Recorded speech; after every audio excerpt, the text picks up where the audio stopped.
Hi friends, Amaravati నూతన రాజధానిలో పెట్టుబడి మీ పిల్లలకి మీరిచ్చే మంచి బహుమతి. కొత్తగా రాజధాని పూలింగ్ ఏరియాలోకి తీసుకోబడిన చావపాడనందు ఈ వెంచర్ కలదు. క్యాపిటల్లోని వడ్డమాను రైల్వే స్టేషన్ కి అతి సమీపంలో ఉన్నది. ప్లాట్ సైజ్ 400 గజాలు, నార్త్ ఫేసింగ్, 30 అడుగుల అప్రోచ్ రోడ్ కలదు.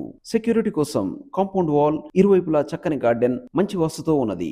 విల్లాస్, ఫామ్ హౌసెస్, అపార్ట్మెంట్స్ కి ఈ ప్లాట్ సైజ్ అనుకూలంగా ఉంటుంది. అమరావతి గుడికి, కృష్ణానదికి, వెంకటేశ్వర స్వామి గుడికి కేవలం 10 నిమిషాల దూరంలో ఉంది. అసెంబ్లీ, సెక్రటేరియట్, హైకోర్టు మరియు విట్, ఎస్ఆర్ఎం, అమృత యూనివర్సిటీస్ కి 15 నిమిషాల దూరంలో ఉన్నది. ఈ venture inner ring road, outer ring road మరియు E5 రోడ్ కి దగ్గరలో ఉంది. E5 రోడ్ ద్వారా అమరావతి రాజధానికి ముఖద్వారమైన సీడ్ యాక్సెస్ రోడ్ మరియు డైమండ్ జంక్షన్ కి కనెక్ట్ అవుతుంది. రాజధానిలో గజం 40,000 నుండి 80,000 వరకు ఉన్నది. ఈ వెంచర్ లో కేవలం 14,000 రూపాయలకే అందుబాటు ధరలో ఉన్నది. డీటెయిల్స్ కొరకు కాల్ చేయండి. Smart life properties.